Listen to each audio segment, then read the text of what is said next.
I love it when I see a mum and dad come in with kids that want to take up fishing, because there's nothing like having the fun, the pleasure of catching a trout or a salmon on the other end of the line to get them hooked for life. And let's face it, it's fantastic fun when you get out there.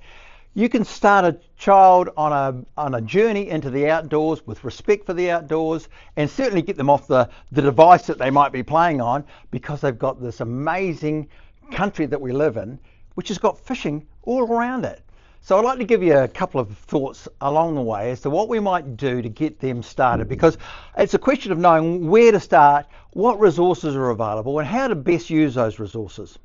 Now, we're pretty fortunate that we live in a day and age. The one good thing about the internet is that there's all sorts of stuff on there that'll help you to get involved in fishing. One of the difficulties that we have is that a lot of it comes from overseas. So my first tip to you would be, make sure you get something that's local. When you go there and you look at who's fishing for what, then get something local that's got a New Zealand flavour, particularly if it's in the area that you're fishing in. It will very much help you. And you know, we're very fortunate because Fish and Game does a great job of putting up how-to videos. They understand that we need to start on a road of learning what to do, what to use, and what methods might be available. And so they produce a whole pile of different videos and short sequences and bits that you can read that'll help you to decide what to do, how to use it, and where to use it. Because there's a few things that you need to know.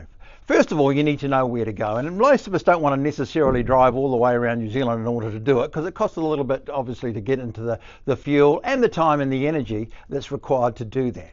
So if you can get yourself somewhere local, then that's great. Right at the moment, if you go out to the Groins, for example, the Take a Kid Fishing Day was there a couple of weeks ago, and there's still a number of rainbow trout that are around that area. It's a great place for a junior fishery for someone to go out there and catch themselves some rainbow trout. There are a few other places around the city that you can go to too.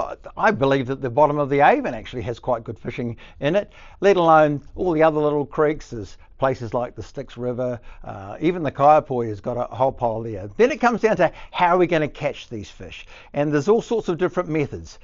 Sometimes it's easiest, depending on the size of the child, to put a little float out there, and underneath that a hook and a worm or something that's a substitute for a worm. And there's all sorts of bits and pieces these days, because let's face it, technology is selecting against the fish.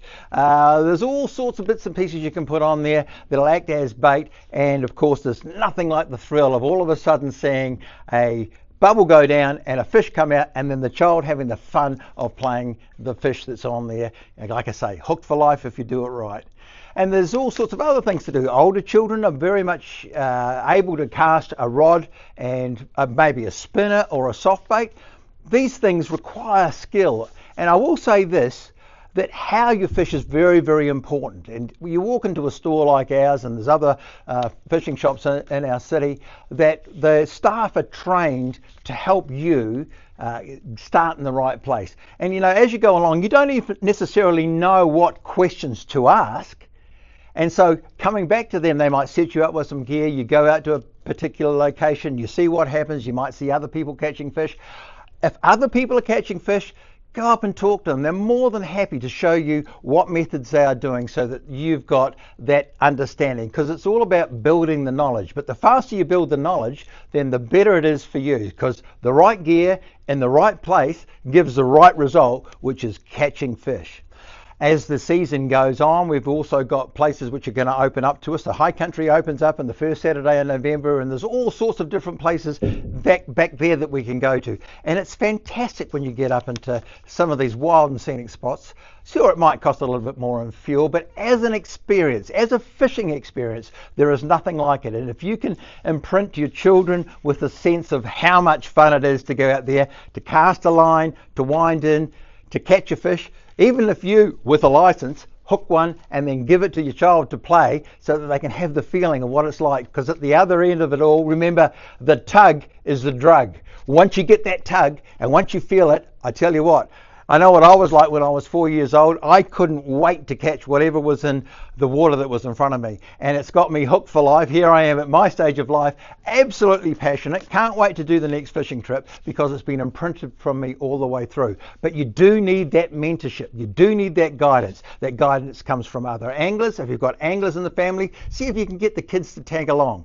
And if you've got people in fishing shops that know what they're doing, then talk to them about what you should do, where you should go. And if you're going out of district, suppose you're going out for, say, the Christmas holidays, and you're going down into the Mackenzie country where the number of fish that are around is just fantastic, down to Queenstown or down to Wanaka, some of these areas which are so exotic that people from overseas pay a fortune for in order to come here and have the experience. Right, you can fish this just on the cost of a license. Remember that children 11 and under are free. So get them out there. Take them along with you. You can get a family license, get everybody in the family involved, and you know you can set them on a road which is going to give them a hobby for life. And before you know where you are, they're going to be tying flies if they decide to do fly fishing, or they're going to be collecting gear, even looking for worms in the garden in order to use it for bait. Go out there, have fun. Remember, it's all about the fun.